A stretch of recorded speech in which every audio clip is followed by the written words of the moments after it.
এতিয়া 2025ত হোৱা নেশ্যনেল চেম্পিয়নশ্বিপত তাত সোণৰ পদক পাব সোমাইছোঁ তাত তাৰ জৰিয়তে মই এছিয়ান ইউথ গেমছৰ কাৰণে চিলেক্ট হৈছিলোঁ তিনিচুকীয়া ছোৱালী বাগজানৰ ছোৱালী তিনিচুকীয়া চাই ষ্টেডিয়ামত মই প্ৰেক্টিছ কৰোঁ মোৰ কোচ হয় পাৰমেশ্বৰ ছাৰ আৰু পাৰমেশ্বৰ ছাৰ পৰাই মই শিকিছোঁ আৰু আগুৱাইছোঁ মই যাতে আশীৰ্বাদ কৰে মই আৰু আগলৈ যাব পাৰোঁ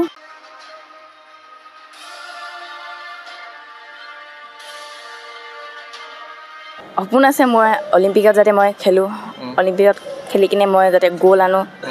এইটো মোৰ আশা আছে নমস্কাৰ গুগল স্পৰ্টছ এডিৰ প্ৰতিযোগী দৰ্শকক স্বাগতম জনাইছোঁ আৰু মই বৰ্তমান উপস্থিত আছোঁ ৰাধা গোবিন্দ বৰুৱা ক্ৰীড়া প্ৰকল্পৰ দেশভক্ত তৰুণৰাম ফুকন ইনডোৰ ষ্টেডিয়ামৰ সন্মুখ ভাগত আৰু মোৰ সৈতে উপস্থিত আছে এগৰাকী জুডো খেলুৱৈ আৰু যিয়ে জুডো খেলুৱৈ বাহৰেইনত হ'বলগীয়া ইউথ এছিয়ান গেমছৰ বাবে তেখেত ভাৰতীয় দলত প্ৰতিনিধিত্ব কৰিবৰ কাৰণে গৈ আছে সেইগৰাকী হ'ল তিনিচুকীয়াৰ জীয়াৰী তেখেত হ'ল ভৱানী মৰাণ মোৰ লগত আছে সেইগৰাকী ভৱানী মৰাণ প্ৰথমতে স্বাগতম জনাইছোঁ আমাৰ অনুষ্ঠানৰ মাজলৈ তুমি যিহেতু বাহৰেইনত অনুষ্ঠিত হ'ব লগা ইউথ এছিয়ান গেমছৰ বাবে তুমি বাছনি লাভ কৰিছা ভাৰতীয় দলত প্ৰতিনিধিত্ব কৰিবা গতিকে কি ক'বা এই মুহূৰ্তত মোৰ বহুত ভাল লাগিছে আৰু সকলোৱে আশীৰ্বাদ কৰে যে মই ভাল স্থাপন এটা লাভ কৰিব পাৰোঁ তাকে মই বিচাৰোঁ চবে মোক যাতে আশীৰ্বাদ কৰে খবৰটো কেতিয়া পাইছিলা তুমি এই ভাল খবৰটো জুন মাহত লগ পাইছিলা তুমি বৰ্তমান সময়ত ক'ত প্ৰেক্টিছ কৰি আছা তুমি যদি জনোৱা অলপ চাই ষ্টেডিয়াম তিনিচুকীয়া চাই ষ্টেডিয়ামত মই প্ৰেক্টিছ কৰোঁ মোৰ কোচ হয় পাৰমেশ্বৰ ছাৰ আৰু পাৰমেশ্বৰ ছাৰ পৰাই মই শিকিছোঁ আৰু আগুৱাইছোঁ মই যাতে আশীৰ্বাদ কৰে মই আৰু আগলৈ যাব পাৰোঁ এতিয়া যোনখন গেম হ'বলগীয়া হৈছে সেইখনত যাতে মোক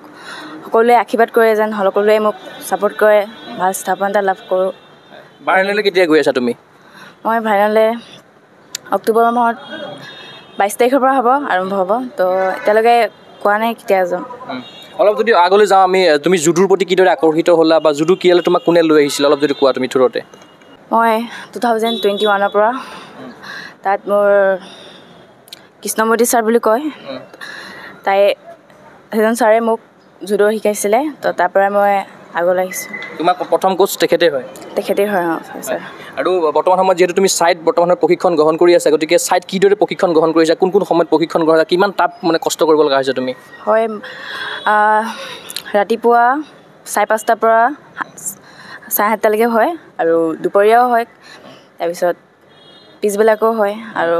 পিছবেলা 4টাৰ পৰা 6:30লৈকে হয় প্ৰেক্টিছ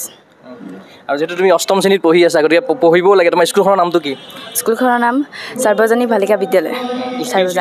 হয় ছাৰ তিনিচুকীয়াত পঢ়া আৰু খেলা কিদৰে মেইনটেইন কৰি আছা কেনেকৈ তুমি মই খেলোঁ আৰু পঢ়াটো দুয়োটাই সমানতে লৈ গৈছোঁ আৰু মা দেউতাৰ ছাপোৰ্ট কেনেকুৱা গাঁওবাসীৰ ছাপোৰ্ট কেনেকুৱা পাইছা তুমি এই ক্ষেত্ৰত মা পাপা বহুত ছাপোৰ্ট কৰে আৰু মোৰ সৰুৰ পৰাই ভাল লাগে খেলি তো মাহঁতি খেলাইছে মোক যাবলৈ দিছে বহুত আশীৰ্বাদ কৰিছে মোক ছাপোৰ্ট কৰিছে আৰু গাঁওবাসী ৰাইজেও ছাপোৰ্ট কৰিছে মোক আশীৰ্বাদ কৰিছে ঘৰত কোনোবা আছে নেকি খেলা কোনোবা আছে নেকি মা দেউতা কোনোবা খেলে নেকি মা দেউতা নেখেলে মোৰ বাজনী আছে বাজনী খেলে তাইও আহিছে অনামিকা মৰাণ তাইও এতিয়া আহিছে খেলিব তেখেতো জুডো খেলে তেখেতো জুডো খেলা হৈছে আৰু যিহেতু বিভিন্ন দেশৰ খেলুৱৈ থাকিব তাতে এখন ইণ্টাৰনেশ্যনেল খেলা বোধহয় তোমাৰ কেৰিয়াৰখন প্ৰথমখন খেলা হ'ব ইণ্টাৰনেশ্যনেল আগতে খেলিছা নেকি তুমি ইণ্টাৰনেশ্যনেল নাই খেলা ফাৰ্ষ্ট খেলা গতিকে বিভিন্ন দেশৰ খেলুৱৈ থাকিব গতিকে অলপ মানে ভয় ভাৱ লাগি আছে নেকি অলপ কনফিডেঞ্চটো কিমান আছে ভয় ভাৱ লাগিছে হ'লেও মই ভয় কৰিব নালাগিব যাতে মই আমাৰ অসমৰ কাৰণে আনিব পাৰোঁ তো ভয় খালেতো নহ'ব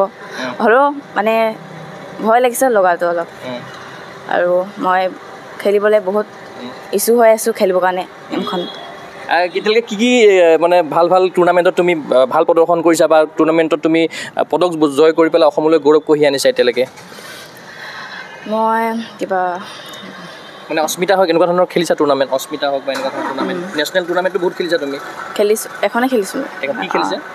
নেশ্যনেল চেম্পিয়ন তাতে কি পাইছিলা তুমি আগতে গ'ল্ড পাইছিলোঁ হয় কোনখন জৰিয়তে তুমি চিলেকশ্যন লাভ কৰিছিলা এই টুৰ্ণামেণ্টখনৰ কাৰণে এছিয়ানৰ কাৰণে এতিয়া 2025ত হোৱা নেশ্যনেল চেম্পিয়নশ্বিপত তাত মই লাভ কৰিছিলোঁ কি পদক সোণৰ পদক পাব সোমাইছোঁ তাত তাৰ জৰিয়তে মই এছিয়ান ইউথ গেমছৰ কাৰণে চিলেক্ট হৈছিলোঁ আৰু তোমাৰ এই যাত্ৰা পথত অসম জুডো সন্থাৰ কেনেকুৱা ধৰণৰ মানে হেৰি আছে তোমাৰ কি ক'বা অসম জুডো সন্থাৰ কথা কি ক'বা কিদৰে তোমাক সহযোগ কৰিছে অসম জুডো সন্থাই বাণীবত দাস ছাৰো আছে কি ক'বা সন্থাই কিদৰে তোমাক মানে ছাপোৰ্ট কৰিছে ছাপোৰ্ট কৰিছে বহুত ভালকৈ আৰু আজি তোমাক যে এখন ধুনীয়াকৈ সন্মানো জনাইছে ইয়াতে যিহেতু ইয়াতে ইণ্টাৰ ডিষ্ট্ৰিক্ট চলি আছে গুৱাহাটীত গতিকে তোমাক সন্মানো জনাইছে কেনেকুৱা লাগিছে বহুত ভাল লাগিছে মোক ফুলাম গামোচা আগবঢ়াইছে আৰু ট্ৰফি এটা দিছে তাৰপিছত আৰু ড্ৰেছেছ দিছে বহুত ভাল লাগিছে মোক এনেকৈ আশীৰ্বাদ কৰিছে আগলৈও যাতে মোক আশীৰ্বাদ কৰে যিহেতু ইয়াতে 35 সংখ্যক ইণ্টাৰ ডিষ্ট্ৰিক্ট জুডো চেম্পিয়নশ্বিপ চলি আছে আৰু তুমি ইয়াতে পাৰ্টিচিপেট কৰিবা কি ইভেণ্টত পাৰ্টিচিপেট কৰিবলৈ গৈ আছা ইয়াতে মই -57ত পাৰ্টিচিপেট কৰিম আৰু কি পাবা বুলি ভাবিছা ইয়াতে মনত কি ভাবে আশা আছে মই আশা আছে মই গ'ল পাবলৈ আৰু যিহেতু বাহৰেইনত গৈ আছে আৰু বাহৰেইনত কি পোৱাৰ আশা আছে কি সপোন আছে তোমাৰ বাহৰেইনত লৈ পেলাই বাহৰেইনত মোৰ গ'ল পোৱাৰ আশা আছে বহুত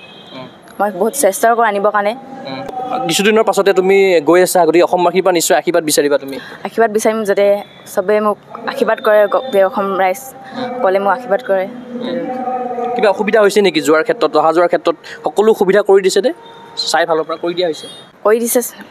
টিকট হৈ গৈছে গোটেইখিনি হৈ গৈছে ছাৰ হৈ গৈছে হয় ছাৰ আৰু তোমাৰ সপোন কি আছিলে জুডোক লৈ পেলাই সপোন কি আছিলে কি হোৱাৰ সপোন আছিলে তোমাৰ কি হোৱাৰ সপোন মই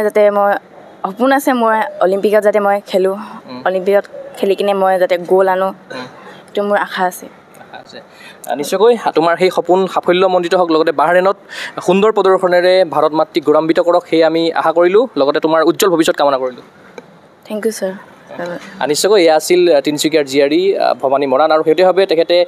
বাহৰেইনত অনুষ্ঠিত হ'বলগীয়া এছিয়ান ইউথ চেম্পিয়নশ্বিপত জুডো ক্ৰীড়াত ভাৰতক প্ৰতিনিধিত্ব কৰিবলৈ গৈ আছে এইগৰাকী ভৱানী মৰাণে আমি আশা কৰিম তেখেতে বাহৰেইনত অনুষ্ঠিত হ'বলগীয়া ইউথ এছিয়ান চেম্পিয়নশ্বিপক ভাৰতক প্ৰতিনিধিত্ব কৰি পদক জয় অসম মাতৃক তথা ভাৰত মাতৃক গৌৰৱান্বিত কৰক সেই আশাৰে মই চিন্ময় কুমাৰ বৰা বিশেষ অনুষ্ঠানৰ বিদ্যালয় ছ'চাইটি গোস্পচিনী ধন্যবাদ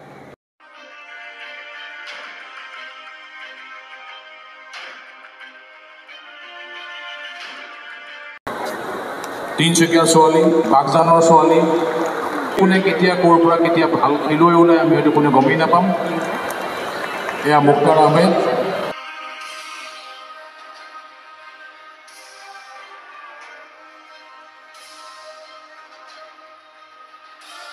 ফিজিকেল এডুকেশ্যন বিষয়ত ডিগ্ৰী পাঠ্যক্ৰমৰ কাৰণে অসম তথা উত্তৰ পূৰ্বাঞ্চলৰ প্ৰথমখন শিক্ষানুষ্ঠান অভিৰুচি ইনষ্টিটিউট অৱ ফিজিকেল এডুকেশ্যন 2 বছৰীয়া ফিজিকেল এডুকেশ্যনৰ BPEd পাঠ্যক্ৰম আৰু 4 বছৰীয়া BPES পাঠ্যক্ৰমৰ বাবে নামভৰ্তি চলি আছে বিতংকৈ জানিবৰ বাবে আজি যোগাযোগ কৰক যোগাযোগৰ নম্বৰসমূহ হৈছে 9435100098 700222 33540 88765210998 website www.aipguwahati.in